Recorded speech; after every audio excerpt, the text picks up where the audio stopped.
all of that, though, Father Christmas and his elves might be busy in the North Pole making toys, but down in the South Pole, there's some people hard at work there too, aren't there? Yeah, Port Lockroy is 9,000 miles away in Antarctica and is the world's most southern post office, affectionately known as the Penguin Post Office. Oh, do you know what? This is one of my dreams to go to this place. It's one of the most remote places on the planet, and employees who work there endure freezing temperatures with no running water or flushing toilet. Actually, I don't want to go.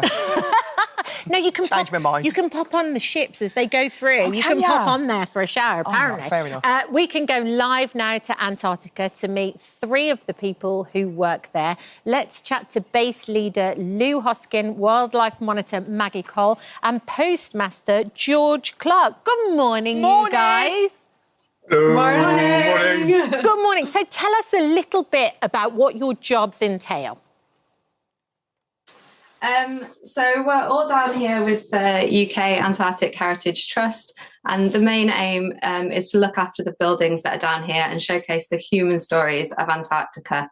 But we also all have individual jobs within that. So I'm the base leader, Maggie is the wildlife monitor, and George is the postmaster. So as the base leader, what do you have to do exactly? Mostly a lot of emails, actually. So it's my job to sort of be the logistic lead for the team, making sure that we've got everything we need to be able to do our jobs properly and do our jobs well, and making sure that I organise the ship visits and, most importantly, our chance to have a shower. Yeah. Well, that was very on my mind, if I'm honest with you. The fact that there's no running water. So, you know, washing must be a problem. Going to the toilet must be a problem. And how often do you actually get a shower with the ships? Are you, like, negotiating with the ships? What are you doing? So everyone down here is really, really kind to us, and I think very keen to give us a shower because we smell of penguin. But it's usually every couple of days.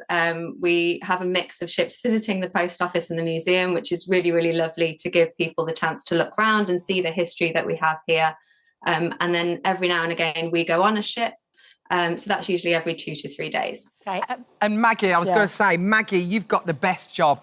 You're the person who has to monitor the little cute penguins. Oh, that's got to be the best job in the whole wide world. I think so. I never thought I would say one of my jobs involved counting penguins, but here we are in Antarctica doing that. So yeah, what we do is we've got about 1,000 Gen 2 penguins on the island, so roughly 500 breeding pairs a year.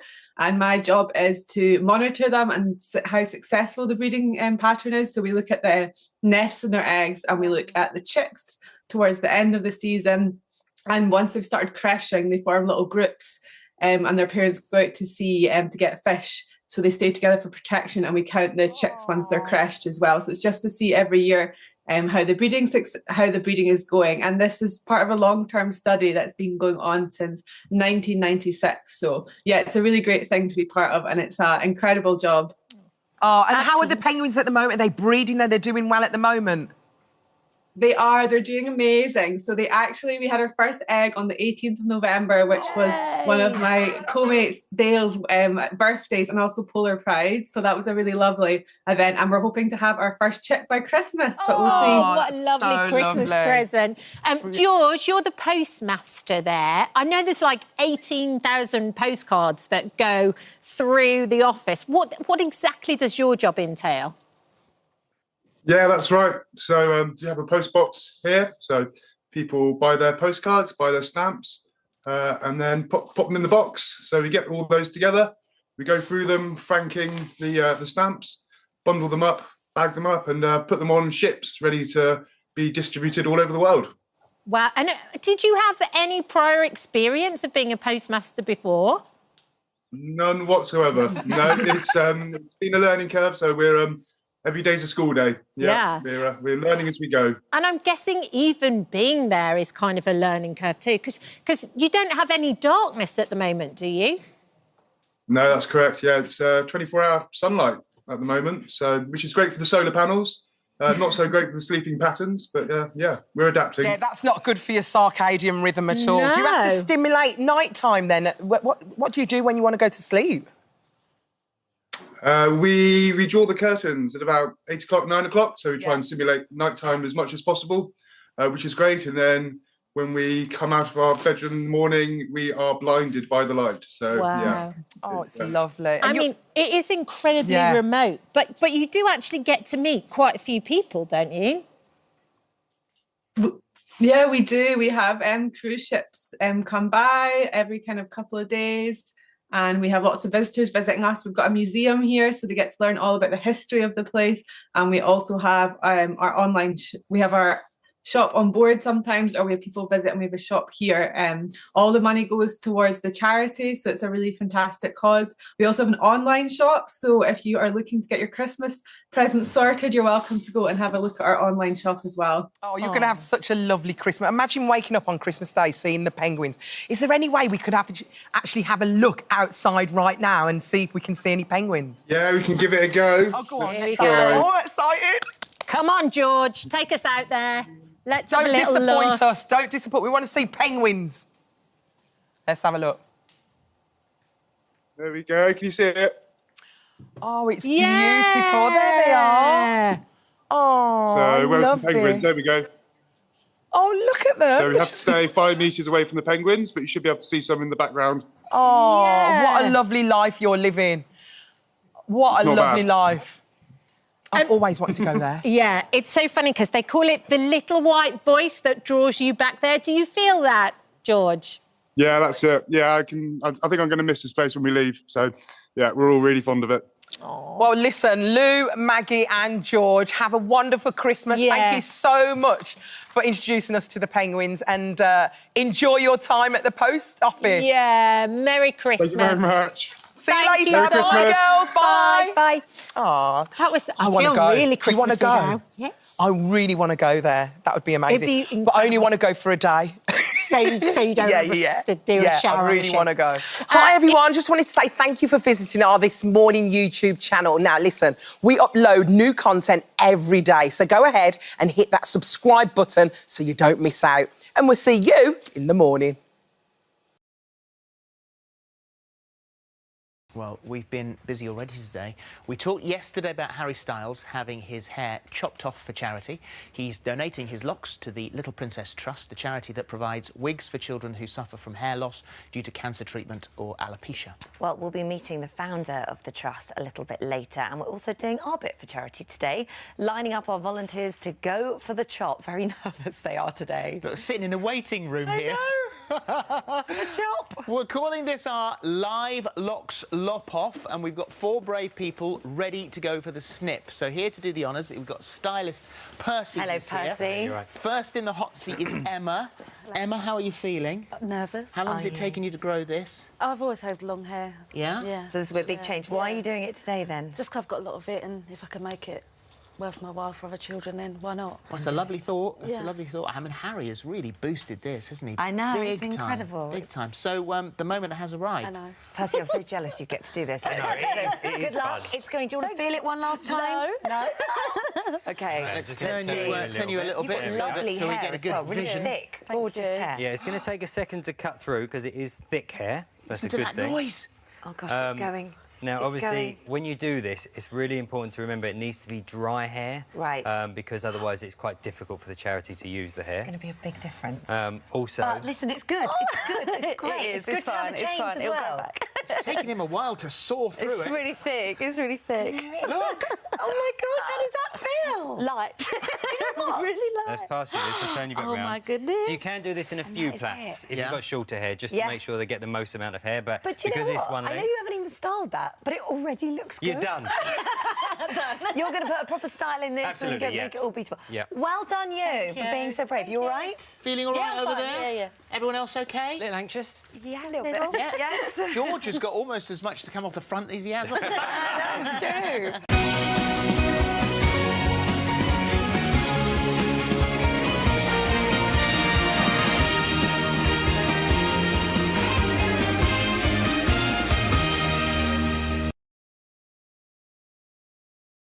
But firstly, I want to say congratulations, massive congratulations to you with your Bless you. amazing Thank silver you. medal, Thank which you very much. must not be forgotten in all this. Yeah, it's been a little bit crazy trying to defend myself and stuff. Yeah, But how much has that taken the shine off the fact that you are still a silver medalist? Do you know, it was more just on the night. You know, I've been through this whirlwind of competition. I got my medal, and we've gone to press conference, and everyone was, you know, so happy. And I get home and I start seeing all these kind of reactions on social media. And I just spent the first kind of hour and a half, 2 hours just trying to defend myself, when really, you know, I should be, you know, on the phone to my mum and, you know, and everyone and just enjoying it. I mean, at this point, when I realised, you know, I hadn't got the gold medal, you know, it's been like, I've been training over 20 years, over 2 decades, with the dream that I want to be at the Olympic Games and be Olympic champion.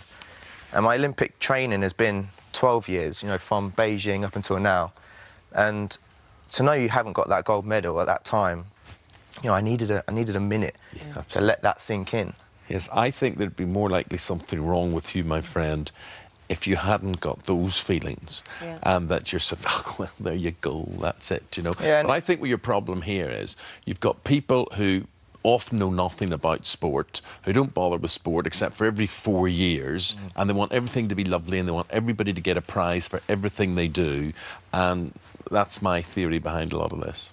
Yeah, I just needed a moment. So the thing is, after that moment, what happened? So we all saw you on the floor with your head in your hands. So at this point, the competition's still going. There's still a couple more competitors to go.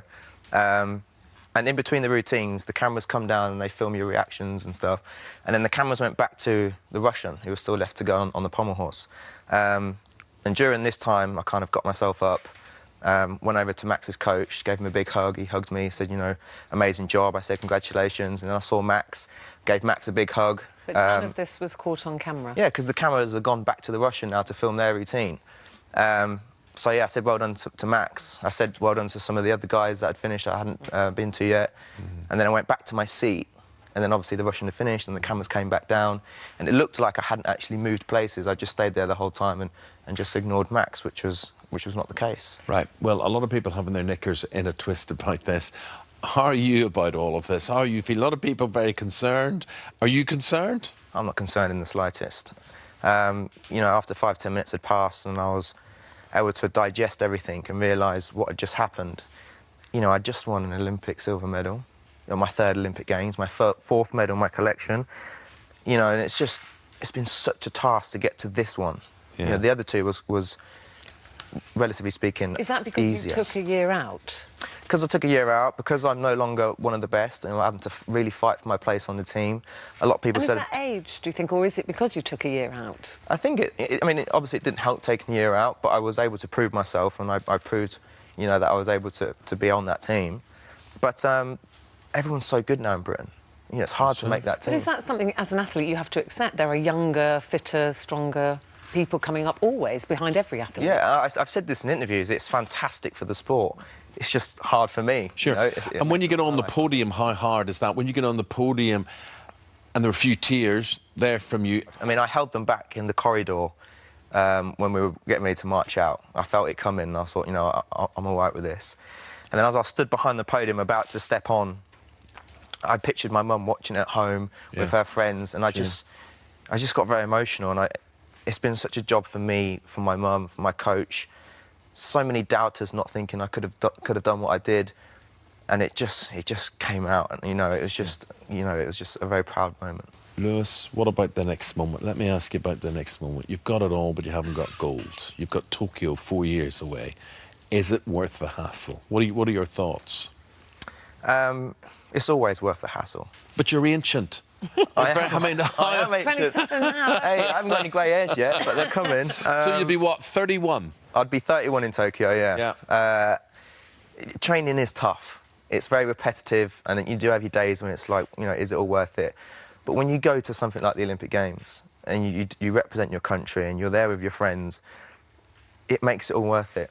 So it's definitely worth the pain and the hard work. It's just whether my body can actually deal with what is necessary to be there. The main thing is you haven't said to me, get out of it, I'm not doing that. You are seriously considering going again. Oh, very, very seriously considering it, yeah. More than seriously, because have you made your mind up? If I was sat here with a gold medal, it might be a different story, but no, I mean, it is the one medal I haven't got. So you're going for gold? Yeah, it'd be silly to say no. Yeah, I'd definitely be going for gold. And, you know, Tokyo is a fantastic place. Yeah. And hopefully you know, I can be there, represent my country again. For more of the same, just click here, and don't forget you can subscribe for even more of these amazing videos exclusive to our channel. What goes through your mind when you're waiting to do a dive? The two of you standing there, what do you talk about before? What's in your head? How do you focus? We both have our individual routines, so we're both listening to music and like just warming up and stuff. And then we go to our coaches and they give us like a few comments about the dive or whatever we're about to do. And then we basically just go up there and do it. I literally just think about one word. That's how I always done it at a competition. The made-in-Chelsea star Louise Thompson spent years on the covers of plenty of health magazines. But everything changed in 2021 when the birth of her beautiful baby boy Leo took a devastating turn. Yeah, Louise suffered a traumatic labour that triggered a chain of catastrophic health problems, including almost losing her life twice. As she bravely opens up about her experience in her best-selling book, Lucky, here it is, Louise is joining us now. Good morning to you. Morning. Good morning. Thanks for Lovely having me. to have you here on the sofa. As I was reading this, quite often within medicine and human beings, things go wrong. Obviously, we're just human beings and, you know, medical staff don't always get it right. But the catalogue of events that happened and the catalogue of things that went wrong to you, I don't know how you're sitting here describing it and how you write about it so eloquently. Well, thank you. And I do feel very lucky to still be here. Yeah. Because there really was such a horrendous cascade of events, you know, taking it right back to the beginning. And as you say, I was one of the healthiest people I knew. I'd done the cover of Women's Health twice. It was my bread and butter. You know, I lived and breathed fitness. And I'd never really stepped foot into a hospital before. And then, yes, I gave birth to my son 3.5 years ago, and my world was literally turned upside down. I knew, you know, I think women know their bodies and we have this intuition. And I really knew that the childbirth thing wasn't going to be a walk in the park for me. I have a very small body, my partner's very big, and I did have some anxiety around that. And I kept trying to advocate for myself, to speak up, to say, I really want to have a planned C-section. I'd been involved in a nasty house fire before giving birth, about a month out. And I wasn't feeling well. Like, it's tough. Like, childbirth is incredibly tough as it is. And being pregnant is very tough for women. We go through a lot. And I just felt like I wasn't listened to, and I had to jump through a lot of hoops, and there wasn't a great, you know, level of continuity of care. And so I was just met with a lot of resistance. And then I kind of succumbed to my fate, and I ended up not being able to deliver my baby naturally, and I ended up in theatre. And I think one of the most horrendous things about this whole experience, which is what has left me with a lot of lasting damage that I talk a lot about in the book, with all of the PTSD and also suffering with, you know, horrendous anxiety that's sort of brought into that, and depression too, was having to witness 3.5 hours of surgery awake. Yeah. I just wish that I had been put to sleep. Yeah. Because sadly, you know, I've had to have subsequent emergency surgeries, and, you know, it was only a week after I was then discharged home following that surgery without much of an explanation as to what had happened. I mean, it's a lot to process. Yes, yes. And then I had a massive obstetric hemorrhage 2 days later. Which was the second one you'd actually had. Yes. So in the original surgery, I lost 3.5 litres, and then in the second I lost 5.5 litres, which is a lot. I mean, I probably only have about 5 litres of blood in my body given my weight. And it just, you know, it's crazy how long it can take to actually process all of it. But the book for me has been a big part of that. And there were times early on when I found myself, when I was finally discharged from hospital after spending a large chunk of time there, where I couldn't really function. I couldn't connect with my son, and I just didn't recognise my life. And writing for me was such a kind of cathartic process, and it was the only way I could communicate with people, really. Yeah. The interesting thing hearing you talk about what you have been through, there's a sort of irony to the fact that the book's called Lucky. You know, because he sounds anything but lucky. And I love the story about why you've called it Lucky. And actually that you're starting to appreciate the value of where you are and that you have Leo now and your life is still going, and what you've been through, that maybe you do feel a bit lucky finally. I do. And, you know, I've spent a bunch of time in hospital, and there are definitely people that are much less lucky than me. And I do feel really privileged to have come out the other side. You know, I have my working brain again. I can think straight. I've got an amazing relationship with my son. And so there are loads of hopeful messages in the book. I kind of go through the whole thing of I felt like I lost a lot of my old self, especially during those first couple of years throughout the recovery. And I've gradually been piecing the jigsaw back together, making sense of everything. And now, you know, it was, someone that I mentioned in the book, this guy, when we finally managed to get away on holiday. And this guy said, I sort of was just making almost a joke of everything that happened to me. And he was like, wow, you're really lucky. And if anyone had said that to me, even 6 months prior, I would have been actually quite upset. I was like, gosh, it completely reframed it in my head. You know, I live in this country, you know, I live close to a hospital, and I've had access to some incredible care and met some incredible people along the way. And it's opened my eyes. You know, my perspective on life is very different now. Like, you know, it's not the way that you want to have to learn those lessons about life, but yeah.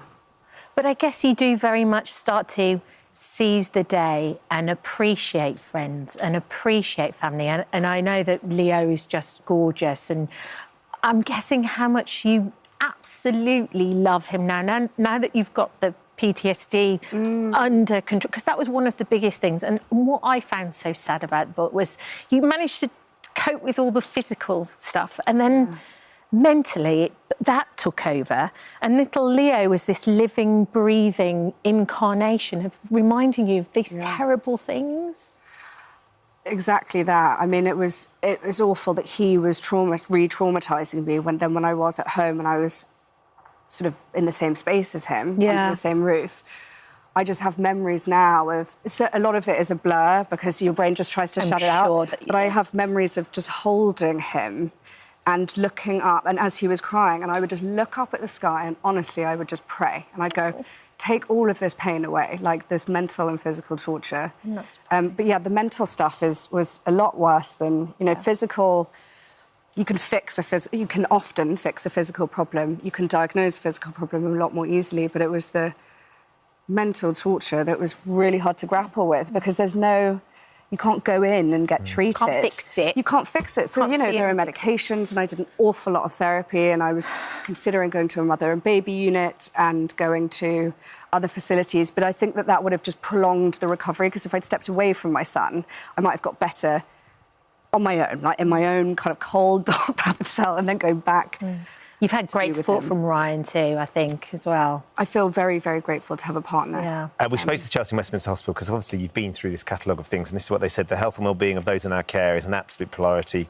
It's right that we recognise when this care doesn't meet the standards that patients rightly expect, and we learn from it.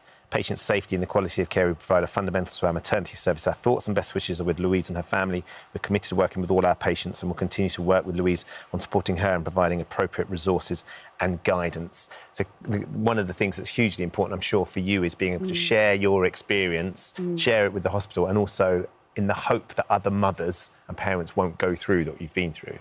Absolutely. And, you know, after everything happened, they did do an investigation, and I did manage to have a birth debrief with them. It took me 2 years to be able to feel strong enough to do that. And we kind of spoke through some of the things that happened and where they could try to improve the care.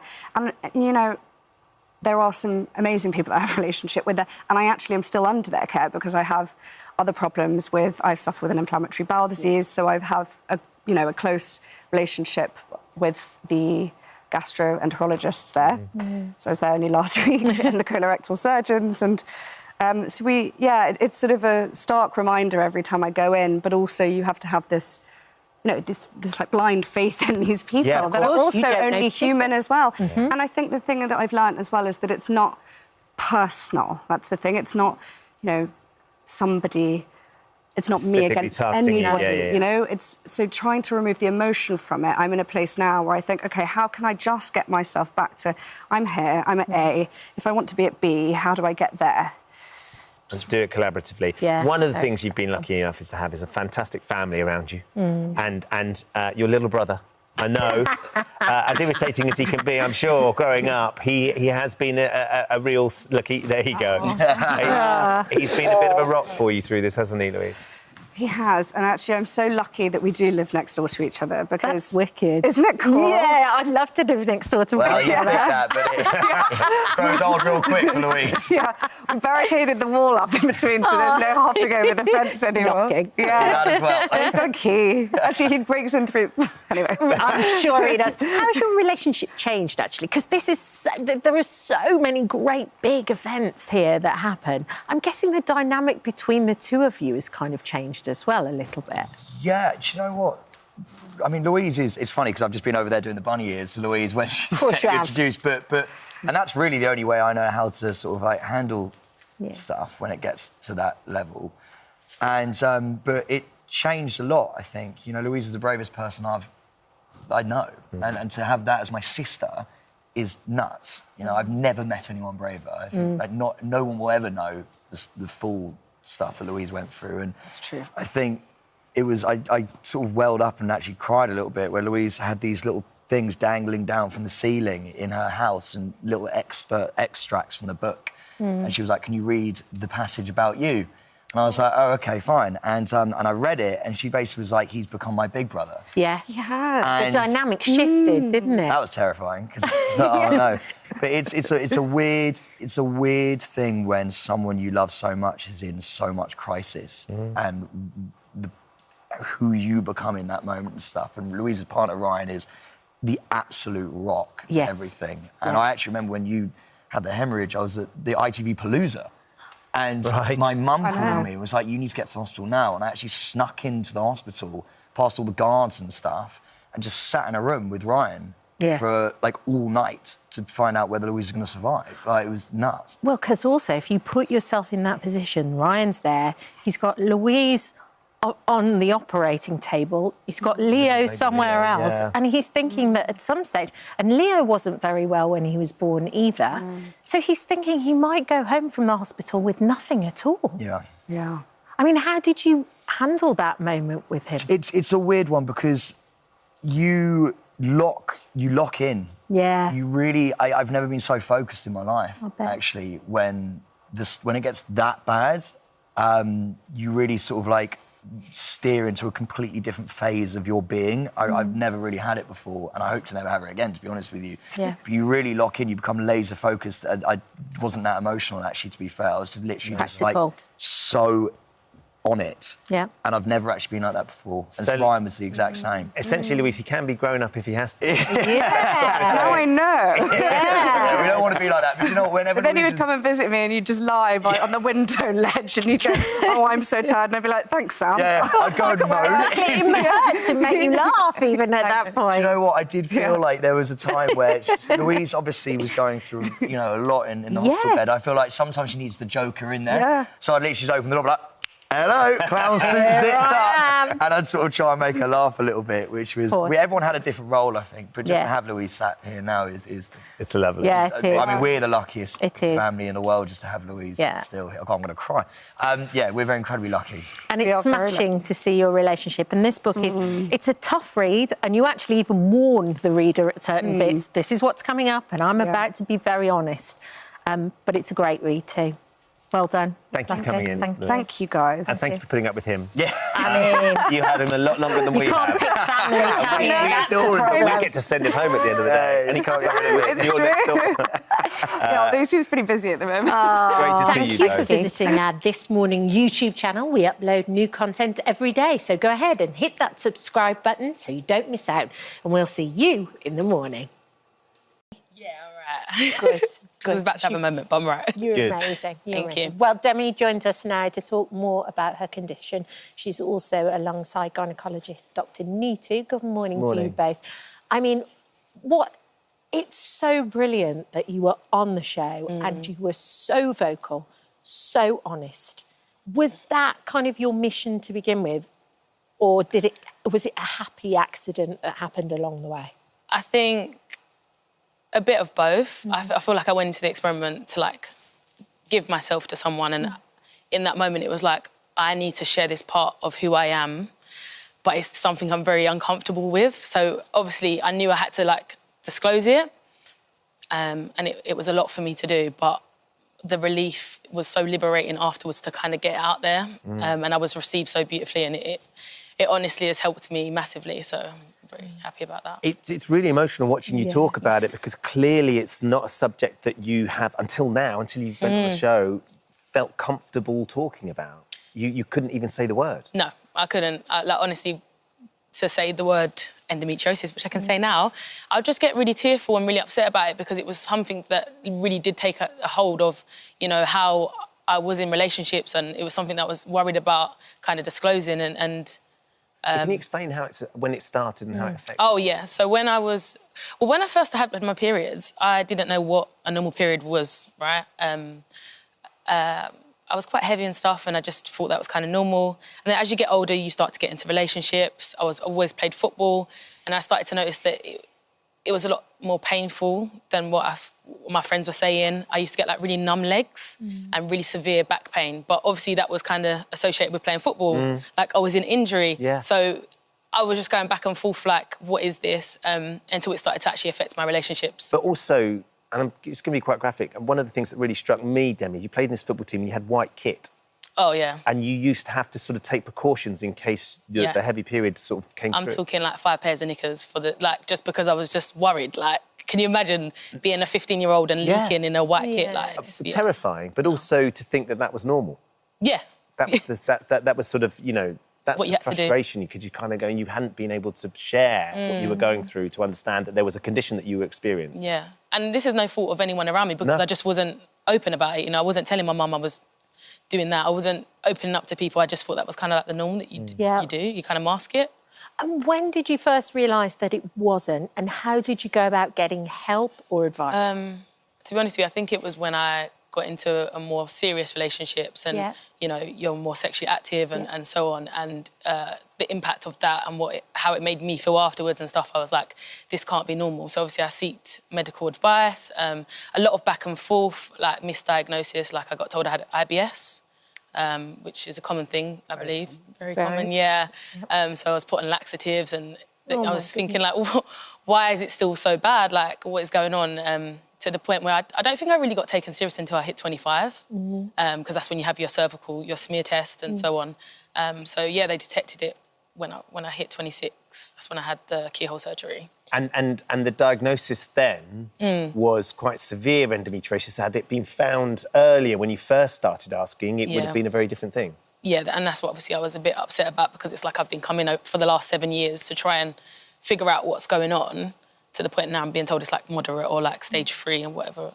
Can I just... yes, please. Yeah. So generally, in my 40 years of experience with endometriosis, women don't tend to have minimal or mild endometriosis, then progresses to moderate or severe. It tends to be 2 separate categories. Right. So what is painful to hear, and not just Demi's story, millions of women, is that they're actually having these symptoms that can be helped, not necessarily whether it's mild or minimal endometriosis, which can still cause a lot of painful periods, heavy periods, or moderate or severe, which can affect it's a whole body condition. So I wouldn't worry so much about it not having been diagnosed for the sake of preventing it from progressing. Right. What is more important is all those years of suffering. Right. Because I was unnecessary. For sure, because there's the physicality and of the what is emotional, happening. and the social aspects, all the aspects. And mentally as well, to know that there's something wrong with you. And you were told it's normal. But you don't know what it is. Yeah, and it's like, am I exaggerating? So I think the diagnosis for me helped validate my feelings, and then made me feel like it was a relief, to be honest with you. Like, okay, I feel heard. There is something. What's the next steps, kind of thing. And I went away and tried to like find what worked for me. I think in that moment it would have been better if, you know, the options that were presented to me were presented with a little bit more information and a bit more direction, because like, I've heard that if you go on contraception and stuff like that, it could have helped after your surgery, but I opted out of that. So I feel like it could continue to progress. And and I know what works for me now. Like, I know if I exercise or I cut out refined sugars, like, these things do help. But I am just a human being who wants to live life. And sometimes I do want to go out and have a drink with my friends. Sometimes I do want to eat that red meat. It's part of life. It is. So I'm just trying to find the blend. Do you feel like you're finding that balance with endometriosis now? I think the biggest step for me was actually just taking ownership of it. So now I'm there, it's like, yeah, I feel a bit more confident in my decisions now, and I'm being more intentional. Like, you see me on the show talk about how I want a family. Like, that is one of the main things that I want. And if I want that, then there's certain things that I know I have to go away and work on. So I think that now I'm being intentional with how I'm going to live my life, like my lifestyle. Yeah. Dr. Nishi, there are moments where obviously Demi wasn't diagnosed correctly, almost to the point of, as you just said, in your head you think you're making it up. You're going crazy. What do women need to do? Because there are going to be people who are watching right now at home that are going, oh, I've got something that's a bit like that, or I feel a bit like that. What do women need to do? So it's not just women, it's also society, schools, public policy, health professionals. Everybody needs to take ownership. It's not just women. What's important for women who are listening and people who are close to women are listening is that periods should not be painful. Any periods that affects the quality of your life, whether it is going to school, whether it's going to work, whether you're ending up spending a day or days in bed. So painful periods not to be put up with. That may be because of fibroids, adenomyosis, which is another close cousin of endometriosis, polycystic ovary syndrome, endometriosis. All these are conditions that affect women. So painful periods, heavy periods, any period that lasts for more than 7 days, any period that you end up having to use double protection, where you're passing clots larger than the size of your thumbnail, those things are not normal. We should not normalize periods as in this. It's fine, my mother had it, my grandmother had it, so I have to suck it up. No. Painful periods, heavy periods, painful intercourse, not to be accepted. You know, body backache that she was mentioning. It's often as doctors, we don't join the dots. And so we do have to realize that endometriosis is a whole body condition. It's a chronic condition that causes endometriosis belly, it causes bloating, it causes chronic fatigue, it causes bladder symptoms, bowel symptoms that people think is irritable bowel syndrome when actually it's not. So it's really important that not just women, but all of us raise awareness, because even as doctors, we don't always listen to our patients. Well, as Dr. Sarah said, we only have 10 minutes. It's finding that balance. And so we have to take ownership a little bit, but also the rest of the We have got some questions we want to go through. I just want to, quickly, before we get to these, if you do get a diagnosis, are there things that can be done? What sort of treatments can you get which will alleviate the symptoms and help? So it really depends. It's very individualized, and it depends upon your clinical symptoms, but it could be treatment for your periods, so it could be painful periods if you're having, so it may be certain medications that you take just during your periods. It might be certain forms of hormonal medication that you need to help you while, if you're not trying to get pregnant, so you would take that all through the month. Pelvic floor physiotherapy, things like acupuncture, and then surgery by specialists. For example, I would operate on some people who need surgery, sadly, the way to diagnose endometriosis thus far has been only with a keyhole surgery. And so you should have it only with a specialist who knows how to manage endometriosis. And so that is somewhere we don't have enough of those doctors. And that's important. But there are options. But there's a blood test coming up, hopefully not too far off in the distance, where we can actually pick up endometriosis through a blood test. Still not there yet. OK, well, we've got lots of questions from our viewers, and I know wonderfully you've said you'll stay and I will stay and answer. She's going to go down to the office, and she's truly wonderful. So this one is from Emily. She says, I'm worried about my fertility. I was recently diagnosed with endometriosis at the age of 25. I'm awaiting a laparoscopy, which is the keyhole procedure. But I am concerned about potential implications it could have on fertility later down the line, as I really want children one day. What's your advice? Yes. She has a very valid concern, because women with endometriosis may find it slightly harder to conceive. But I also, in the same breath, want to say most women will go on to conceive either naturally or with some help of fertility treatment. So I don't want anybody listening to this thinking there's no hope at all. And that can come in many different forms. And that's a discussion to be had sooner rather than later for anybody who thinks, I want to have children. Maybe not this year, maybe not next year, maybe in 5 years, whatever it is, there is hope. Yes, fertility can be affected, but there is plenty that we can do, you know, as soon as we find out. And that's where you are, Demi, isn't it? You want to be able to have a family at some point as well, so you need to sort of navigate that. Yeah, so that I've honestly felt that question come through. I was like, that's the question I would answer. So, okay, yeah. Good. This is from Charlotte. What should I expect from a hysterectomy? I'm 28. I've struggled with endometriosis for years. I've exhausted all treatment options. I'm having my hysterectomy on Thursday. My specialist said that it's likely that my bowel and uterus are stuck together and they may be limited on what endometrious cells can be removed. I can't help pinning all my hopes on this operation. What should I expect from the surgery? So anybody who's having those questions can go onto my website, which is easy to find. It's all free. What's your website? neetubajekal.com, just my name with a .com. You'll get it through the app. Yes. But what is important to understand, she is very young. It's not often at 28 that we do a hysterectomy. Removal of the uterus is not really the culprit of endometriosis. So I would have questions, and it's difficult to have this discussion here, but it could be adenomyosis, which affects the womb itself.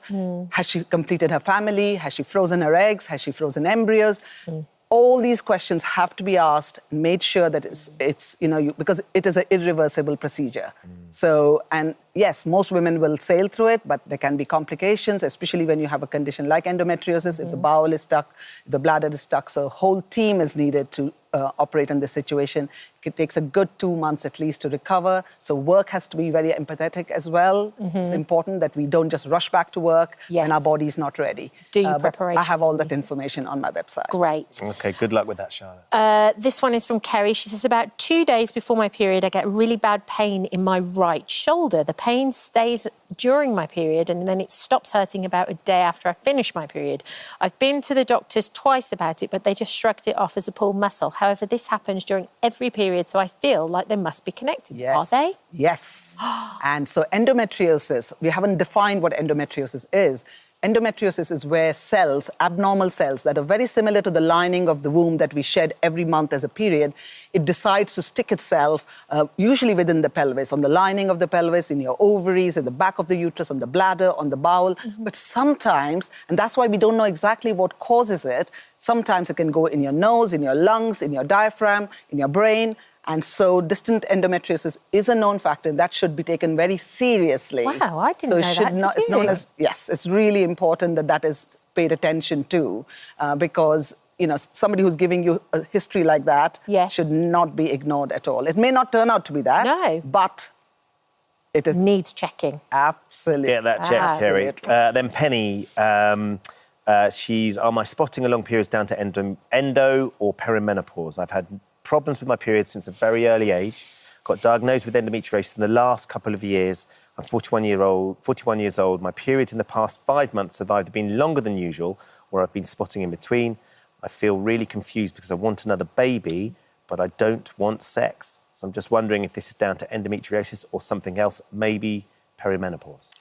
I would not immediately jump to perimenopause if I was a betting doctor, which I'm not. I would say I would be concerned that she may have adenomyosis, which is the cousin of endometriosis, pushing itself into the lining of the muscle wall. That can cause spotting. Is she up to date with her smear test? Because that's really important. Is there bleeding after intercourse? Is it endometriosis? Are there fibroids? There's so many things. She needs a good review by a specialist, ask her GP to refer to the NHS hospital, and from there onwards, maybe even to somebody who specializes in this thing. So not to be ignored. Any spotting, any bleeding, not to be ignored, whatever your age. Okay. Try and get that referral. So, Demi, just coming back to you, you didn't find love necessarily on Love is Blind. How is life anyway, though? Are you out there fishing again?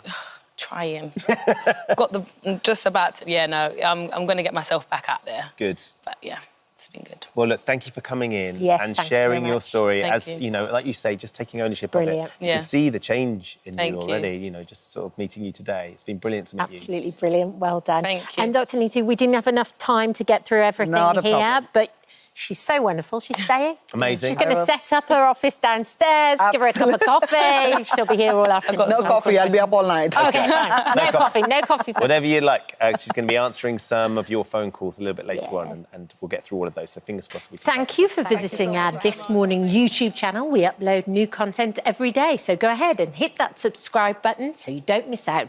And we'll see you in the morning. We are gathered here today to celebrate the love people have for each other. Dermot, I promise to always cherish you, always love you, and always adore you and tolerate all your naughty things that you do in life. Alison, I promise to honour you, to understand you, to always be true.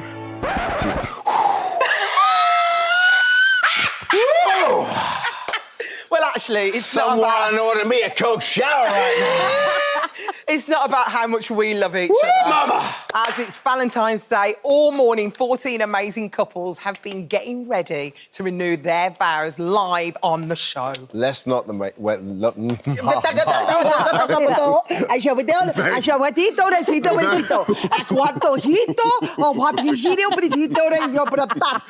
much? Let's not the wait any longer. I think I stalled it. Because please be upstanding for our deserving brides and grooms with... Reverend Kate Botley is leading. We've come here today to give thanks for the marriages of these wonderful couples, to rejoice together and to ask for a continued blessing. Marriage is a gift and a means of grace. It's given that each may comfort and help the other, living faithfully together in times of need as well as times of plenty, in joy and sadness, sickness and health. And marriage is given that you may know each other in love. Marriage strengthens and enriches our society. And in marriage, a couple belong together and to each other. They live in their community and they're surrounded and supported by their friends and family. And you are supported by us here today. And so, I now invite you to renew those vows that you made on your wedding days. So facing each other and taking each other's hands, I invite you to repeat after me. I, your name, I, David, took you, name, baby, to be my husband or wife, to be my husband, to have and to hold, to have and to hold, from that day forward, from that day forward, for better, for worse, for better, for worse, for richer, for poorer, for richer, for poorer, in sickness and in health, in sickness and in health, to love and to cherish, to love and to cherish, till death do us part. till death do us part.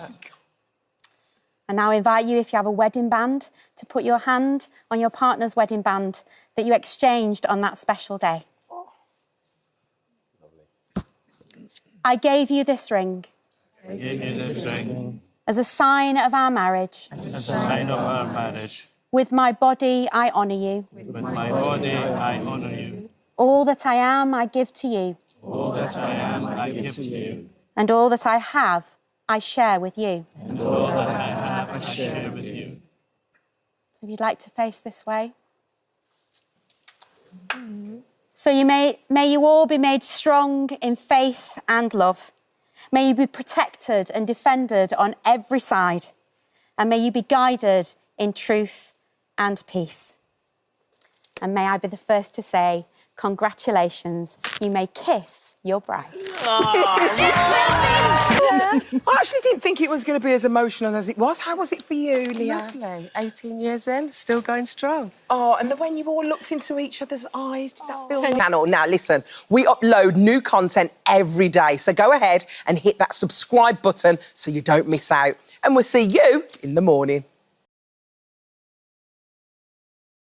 You obviously become Britney, don't you? Well, I think there's an element on stage where I obviously have to impersonate her fully. So her mannerisms, her characteristics, the costumes, the dancing, the singing as well. So I kind of see things through the eyes of her, I guess you could say, but I don't ever feel like I am Britney. And that's the difference, is it's really a tribute to Britney and portraying her at her best, you know, her prime. And it is so uncanny looking at you because your facial features are so like her. Have you had any surgery, Derek, to look like this? No, I've had nothing done, and I guess I could just thank my parents for really good genes, and that's it. So no surgeries yet. The costumes are very skimpy, so at the risk of sounding crude, like what do you do with your boy bits and things when you have? That's very well, it's crude. not. I'm just. Very crude. People will be thinking it, won't they? They will. They will. They will. Everything gets tucked away, and it's made to look perfect. So I don't want to give too much away. It's like a magician. You know, there's a lot of smoke and mirrors happening here. Let's just establish your relationship. You've been together for absolutely ages. Yeah, 10 years in March. Yeah. So, yeah, married for a year. Yeah, and you always, you especially, Yeah. always wanted children. Since 2009, I think I wanted a baby. I've even got letters addressed to Isabel from 2009. So we've had the name picked out for that long. Oh. So it's not like, Ross, you got into this situation, you were thinking, I'm not really sure whether I want to be a dad. No, this is everything I've ever wanted, really. So, obviously, as you can imagine, when it happened, it did take me by surprise. And how did you've suffered from depression in the past? Yeah, I've had about 7 years on and off with depression. And when Rachel got pregnant, it kind of cleared. For the 9 months that you were pregnant, I had a couple of bad days, but that was it. Because I was there looking forward to having a baby. Were you on medication during that time? I was for a little on your bit. medication? Before you got pregnant, I was on medication, and a couple of months into your pregnancy, I thought, I feel fine now. I took myself off. Okay. Which I know you're not supposed to do, but it's something I felt like I could do. And I was fine after taking myself off. I did manage. And you felt like Isabel coming along was going to be everything that you possibly wanted. I pinned a lot of my depression on. I thought, right, as soon as I have the baby now, it's going to be gone. Yeah. So when she did come along, how did you feel? I didn't feel anything to start off with, but I put it down to the birth and all the stress for that. When you say you didn't feel anything, you felt kind of neutral, neither particularly deliriously happy or... No, I just had her, and it was just... You wait for that rush, then when they grab the finger, which she did do, I was expecting this rush of emotion, because you see it all over the media and films and everything, and that fatherly feeling, and it just didn't come. It started off with just numb feelings, I just didn't have anything, and then they kind of spiralled a bit. It started to turn into a bit of dislike, and eventually towards hatred to her. I didn't want to be there at all, but I knew I had to keep going. I thought, I've got two options, run away or keep going. But that was something you considered, though? A little bit, yeah. I remember I wrote you a letter, didn't I, for our anniversary. So romantic. Really romantic. It sounds like you like writing letters. Terrible husband, terrible father. You'd be better off without me. What you want on your first anniversary, really. Yeah. I remember reading it thinking, I don't really relate to that. I feel like I'm a different person to that, to the person who wrote that letter. But that was about 12 weeks or so after we had her. And how was this for you then, Rachel? Because you're going through this extraordinary experience, and she's clearly a delightful little thing, but she's 6 months now, so, and they move on. They dramatically move on after about, I found, 3 months. Yeah. Because to be fair, I felt quite neutral initially when the baby first comes along, because you're facilitating and caring for mum and not getting very much. How was it, though, when you knew how raw his emotion was? Heartbreaking. It was a mixture. It was frustrating because it was like, that's what you've always wanted. How can you not like something you've always wanted? You wanted this more than me, really, to a certain extent. And then it's not there. So it was frustrating, but it was just upsetting because they're the two most important people to you, and they don't get on. And how did you... So it's brilliant that you've got a great relationship, so you talked, you were very open about how you felt. What help did you seek? I did go to the doctor, and I said to him, my depression's back, we've just had the baby. She said it's probably postnatal depression brought on from the birth of your daughter. So they did put me on meds to start off with. Did it seem surreal, though, Ross, when they said, I think you might have a bit of postnatal depression? Yeah, it was just like... To me, I just knew it was depression. I didn't worry about the label of it. I thought depression's depression, whether it's got a postnatal tag or... Once you'd had this diagnosis... Yeah. How did that... Did that allow you to start putting the building blocks into place to sort of building up your person? I knew I'd try and get it fixed, and I thought if it's to do with a bond, all I can do is just absorb myself in her as much as I can. Do as many things as I can with her. We were doing the baby wearing, so I had her in the carrier. So it's something that she looked forward to as well, and not just having you. she had something to look forward to with me, because there weren't a lot that she liked to do with me, really, especially with the breastfeeding. But there was something, there was a song and there was a particular moment, wasn't there? What was that moment when you really felt like, hold on, something, you were stirring the emotion towards her? Oh, when I sung her to sleep for one night when we were away, and it was the first time I proper felt like the dad. So explain what happened then, because that... Oh, she had a terrible night when she was on and off. I think it's when she first started teething, and we didn't know really what was going on. But she was on and off feeding, and I picked her up and was singing her to sleep. Like, ain't gonna do now. And she just started to fall asleep on me, and That's the first time she'd really connected with me in that way. She's biting down on my finger, they're clean. She will, yeah. She'll give it a good go.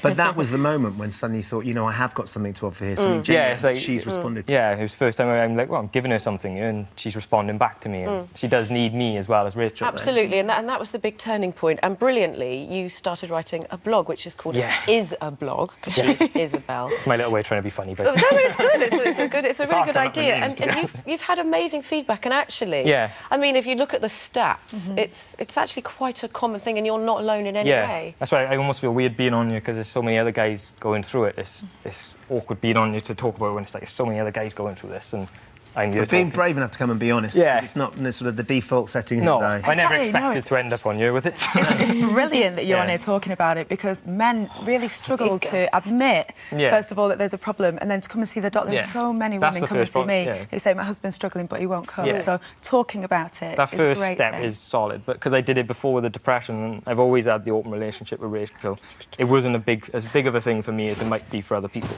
Because I've already been there. And that first step, once you've done it once, you can go back again.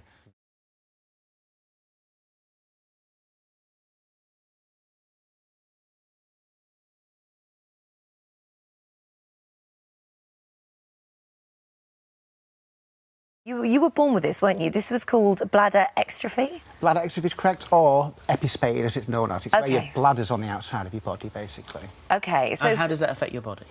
It affects it by... Things don't fuse in the middle, so you have a lot of operations, and basically you're born...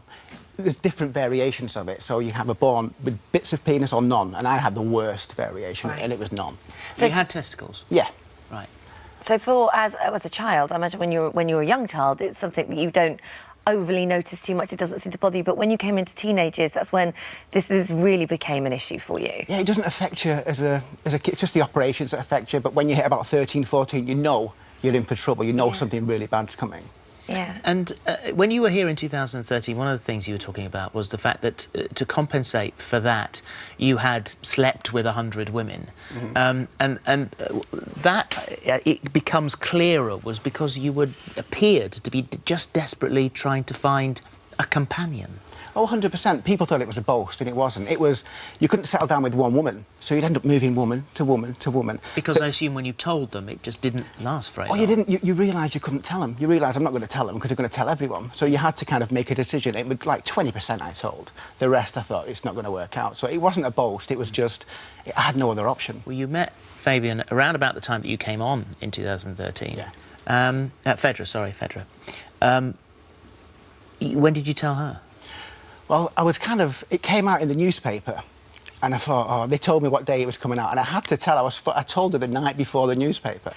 And the funny thing was, I even tried to get out of it. I told her, when she was reading the newspaper the next day, I even said to her, don't believe everything you read in the newspapers. But that's extraordinary. So Fedra, you were together for 9 months, I would say, until you found out. So, I mean, that's quite a big thing to suddenly discover, especially when you're reading it in a paper. So how did you feel about that? It was a weird night, I will put it that way. But a bit of a shock, I imagine. Yeah, of course, yeah. I didn't really know how to react to it, where to put it. I was trying, you know, very best to be, you know, patient with the questions. But I asked a couple of questions, and we kind of, you know, let it settle. Well, if anything, it's strengthened your relationship. Although there may be no sex between you, the conversation, you've had to speak, you've had to talk. I mean, at one point it nearly broke you up, but if anything, this has definitely created quite a bond between the pair of you. Yeah. Well, we got to a point where we almost broke up. And I think that was the point when we both said it right. Let's give it a shot. But let's woman up, let's man up, and let's give our best, which we can. Because when you can do one thing, you will find a way. So we are best friends.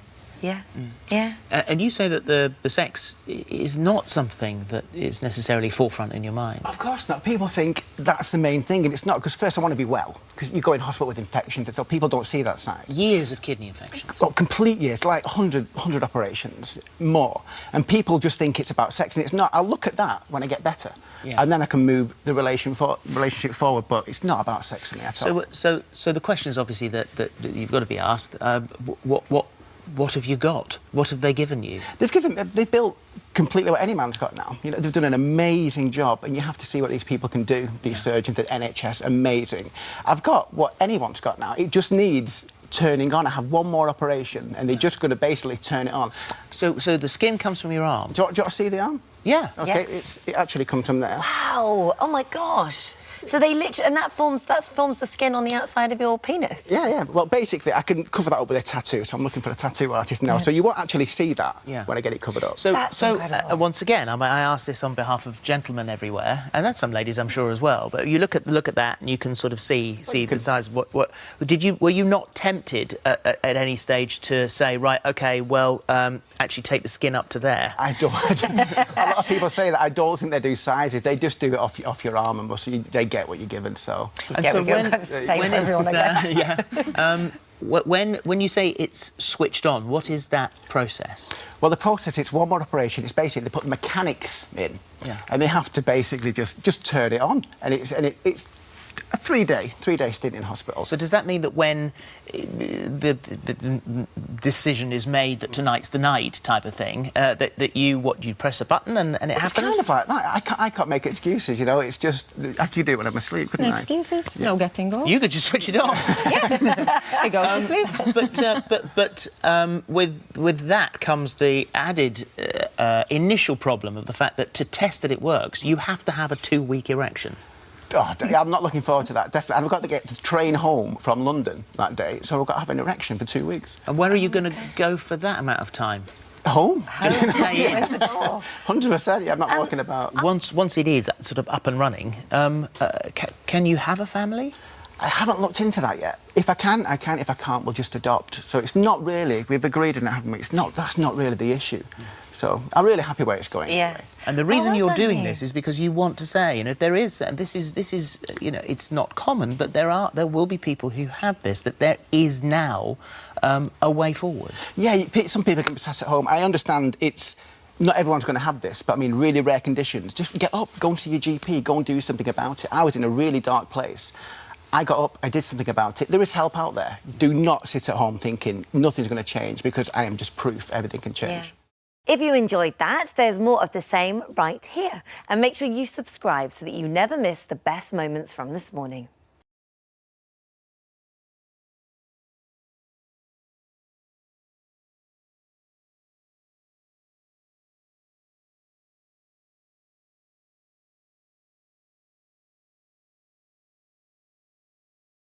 First of all, let's talk about you. What were the circumstances that led you to sleeping rough outside the arena? Well, we were sleeping outside the arena that night, and we were waiting. We knew it was a child's do, so we were just getting our heads down, and we heard the first little bang, which we thought was a firecracker, and then we heard the big explosion, and then you felt like the shock wave off the explosion, and me and my friend, we got up and ran at first. That's what we did. But then we realised that we had to go back and start helping people when we could see kids with blood on them, and people. The mums were more frantic than the kids were, you see. So. And I think that's what's captured everybody's imagination and heart with you, is that you didn't run away. You ran towards it without any fear of your own safety, and you made a huge difference. Don't get it wrong. We did run. Don't get it wrong, we did run away at first. We ran first, but then we ran back, after we realised that we were okay, and that we knew that other people needed help. That's when we ran back. Just that people look at homeless people and tie us all with the same brush, and they think that we haven't got a heart, and that, I mean, I seen people that call themselves pillars of community stepping over children that night, stepping over them to get away, and leaving children there. And that just, to me, that wasn't, it wasn't the right thing to be done. Well, your story has touched so many people. Loads of people have been speaking about you and wanting to hear your story as well. But your act of kindness has actually inspired another act. And with us now is David Sullivan Jr. He's the son of West Ham boss David Sullivan. David, thank you so much for joining us today. So, David, obviously you heard about Stephen's story and you led a bit of a crusade, to be fair, to try and track this guy down. Tell us what happened. Basically, we were watching the news, me and my dad, and I'd seen Stephen's the video from ITV on Twitter, and I said to my dad, "Have you seen the video of this homeless guy who's helping everyone in Manchester during the attack?" And I went, "No." I showed him it, and my dad was just like, "That's amazing." And I said, "Well, do you know what? If I could find him, I'd pay his rent." Yeah. So my dad just went, "Well, if you can find him and track him down, then we'll just go halves and do it for like 6 months." And of course, it's not as simple as that, though, is it? I mean, that's your instant reaction when you go, "Well, we'll just help him." But like he's helped other people. Let's do that one thing. He's on the street, so let's get him home. But it's not as simple as that. And I know you've been working very closely with the Booth Centre, and they're a charity who have sort of you've been liaising with, who have also been speaking to Stephen. How? Because there's a process, isn't there now? Yeah. And so how does that work? So we know that us just giving Stephen money and saying go do something, it's not that simple. Because otherwise there wouldn't be homelessness. You just give people money and say, sort it out. But that's not that simple. So we're working with professionals, the Booth Centre, and we're liaising with them directly, and we'll check up with them every so often how Stephen's getting along, and he can get the help he needs from everyone who can help him. It is so lovely to obviously hear, with what's gone on this week, the amount of acts of kindness that we're getting told to us, that we're seeing on the news and everything like that. And is Stephen still with us? Can I just check, is Stephen still there? Stephen, I mean, one of the things that we've heard as well, you've had quite a few potential job offers. Am I right in thinking you've got an interview later today? Yeah, I'm meeting somebody today for a restaurant interview. Yeah, I'm meeting him later on this afternoon for a drink and going for an interview restaurant. Yeah. Stephen, how does this feel then? Hello, because we've spoken to people that have slept rough for years, and they say that they feel very invisible within a community, and that just because you're sitting on the side of a street and you find yourself in that situation, that you just see life passing you by and nobody looks at you. How does it feel now to suddenly be getting all these offers of help and people talking to you and wanting to know your story?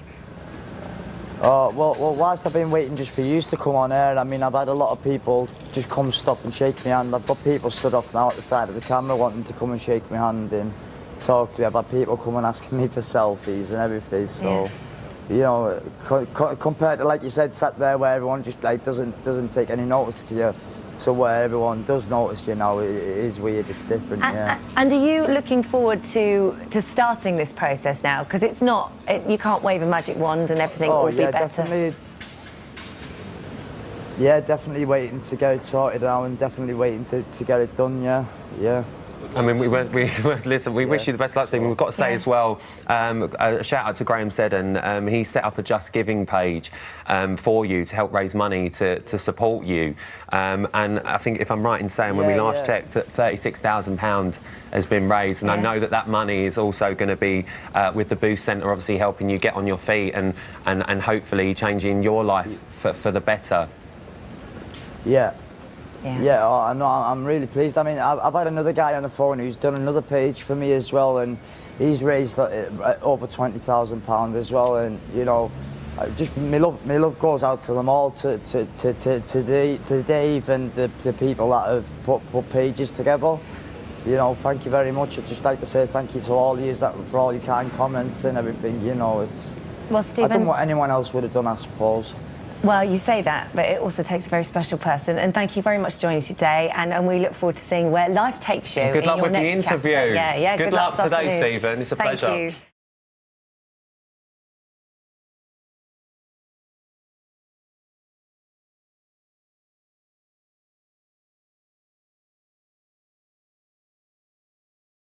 James, you're 50 years of age.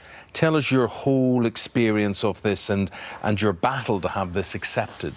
Well, I write about men's health issues quite a lot, and I was having the symptoms which I felt were quite similar to the menopause.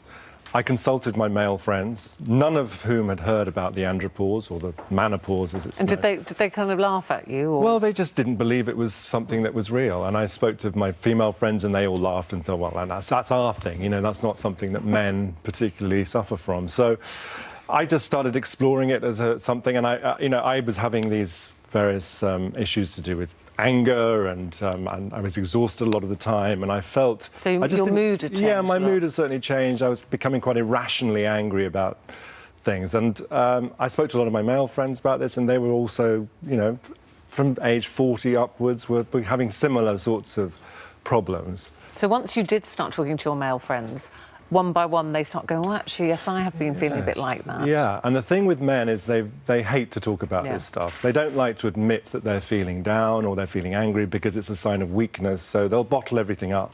And I just soldier on, and I'm so happy all the time. No one would have an idea. No one would have a clue. Was it affecting your... See, doesn't even listen. Doesn't even listen. Was it affecting your libido, James? Because that's, you know, a lot of women talk about that. Yeah, I mean, it does. I mean, it can... I mean, because you're feeling exhausted a lot of the time and tired, yeah, I suppose your energy levels are so much lower that it's just harder to get, you know, and you have in a the partner. mood. Yeah. So how was she coping? Was she kind of going, oh, don't be ridiculous with the menopause? No, I mean, she's very sensitive about it, and she's quite knowledgeable about medical issues, and she was suggesting that it could be something like that, you know, and not to dismiss anything. So it's very easy to sort of dismiss those feelings as just either depression or you're a grumpy old man. But actually what Marion does is she does a full blood test, and she tests you for everything and your hormones. And if your hormone levels are dropping, then that is an issue in itself, and it's not necessarily to do with depression. OK, you went to see Marion, and I think it's fair to say that you feel Marion turned you around.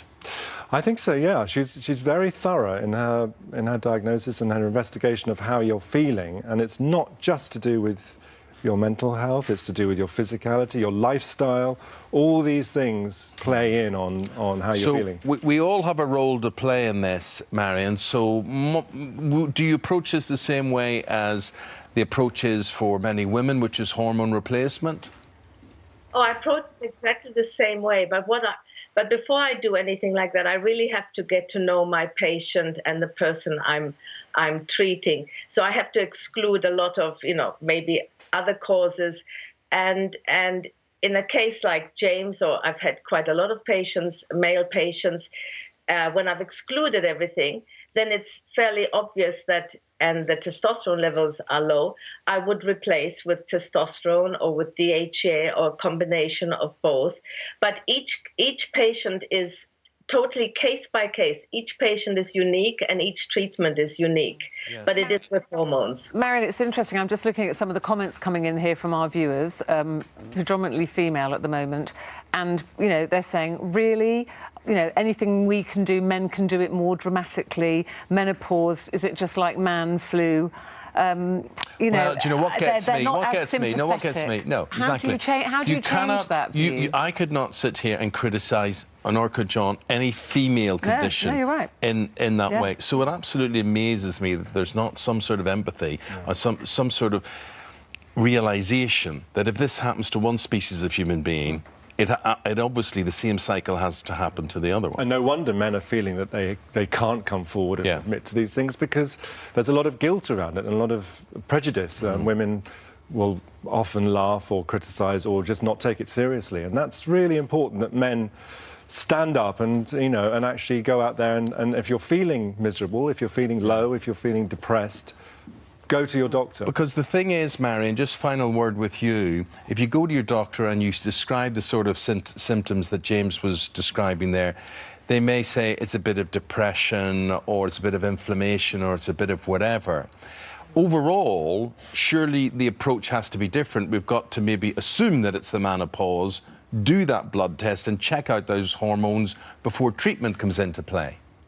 I think that's hugely important, that we absolutely, by men and by women, we have to check hormone levels, because too often people are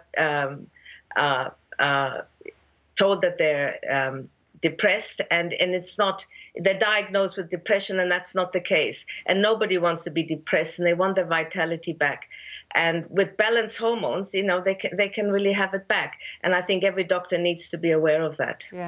Doctor, appreciate your take on things. Fascinating. And James, thank you so much for talking about it, because it's lovely to get it out there and get the debate going. And you're feeling good? You're feeling better? Feeling much better, much lighter, much less anxious, much less sort of irritable. Going to get you on some of those. You need some. Going to get you on some of those hormones.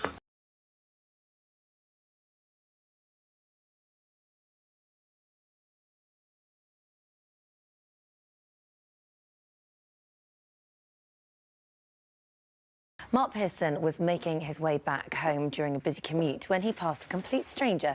In that split second, his life changed forever after she falsely accused him of sexual assault. Well, on Friday, Mark was found not guilty, and he joins us now alongside Erin Pitsey, who has been his avid campaigner. The day that this took place was December the 3rd, 2014, 6:40, your regular commute. The amount of times you walked through Waterloo Station at that time, hundreds of times. Do you actually remember that day in particular? No, nothing. It was just an ordinary day going home from work. So the first you knew about any of this was later on. This was on the 5th of February 2015 when you got a knock at the door. Sure. And it was the police? Yeah, that was 2 months after the so-called event. And what did they say? They just said, can we come in? There were 6 of them, what I now know is called a Trojan team. And they go around London picking people up who are wanted by the police, the transport police.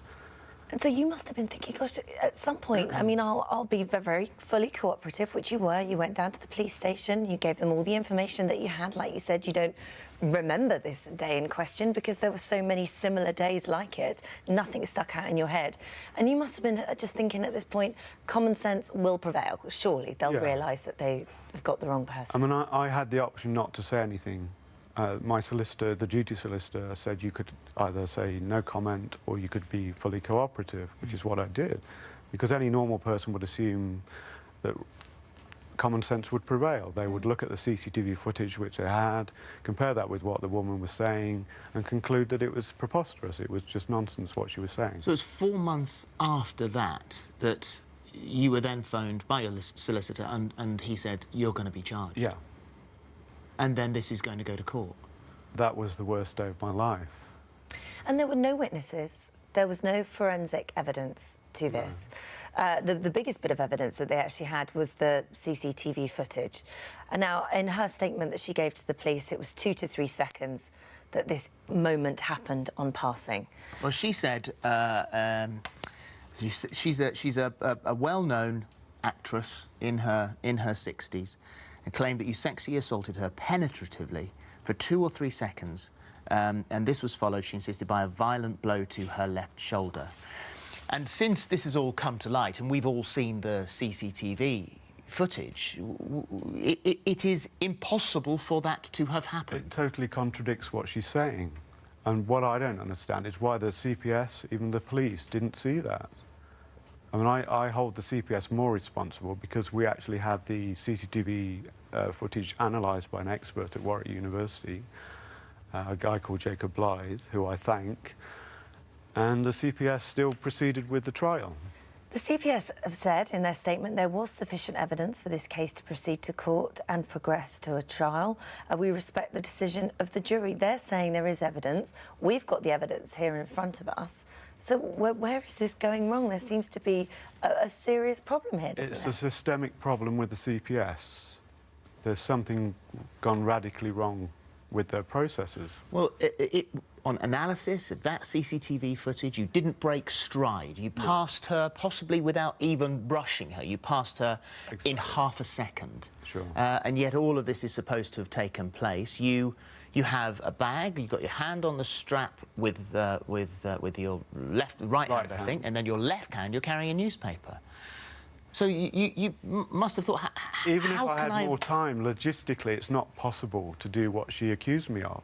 I would have to have walked forwards while leaning backwards. So what has this done to you then? Because, I mean, you've lived with this for a year. You've been named. She remains anonymous, not named at all. So as a person, as a man, how does this feel to be accused of something that you haven't done? I should have remained anonymous as well, although I chose eventually to give my name to the newspapers because I wanted to publicise this to stop it happening to other people. It should never have happened to me, and for all I know, it's happening to other people right now. Well, it took the jury 90 minutes to decide, 9 women, 3 men, to reach their verdict and to reject her story. Erin, you're a campaigner for women's issues. You started the first domestic the first refuge in the world. Centre in the world. But this time you're on the side of the man. And I've always said it's generational family violence. It affects both men and women, and particularly children. And in a case like this, we had a mutual friend. I didn't know Mark a year ago. We had a mutual friend, and she suggested that he phone me for help. And when he came to see me, I was terribly worried about him because he was in such a state of shock. And people die, they commit suicide in situations like this. And you had to have help, didn't you? You had to go to the doctor. I had therapy myself. I'm not surprised. No, I'm not surprised. And looking at that evidence, what conclusion did you come to? Well, I knew from the beginning, as soon as he told me what happened, it's a false allegation. And one of the problems is that the police, and I've been on other cases where they've said that they don't have the right to drop things. Anything to do with sex or sexual abuse and rape has to go to the CPS. And the CPS have unfortunately, a very, very jaundiced look at anything to do with men. And I've been watching men targeted now for several years, dragged through the courts, humiliated and really persecuted.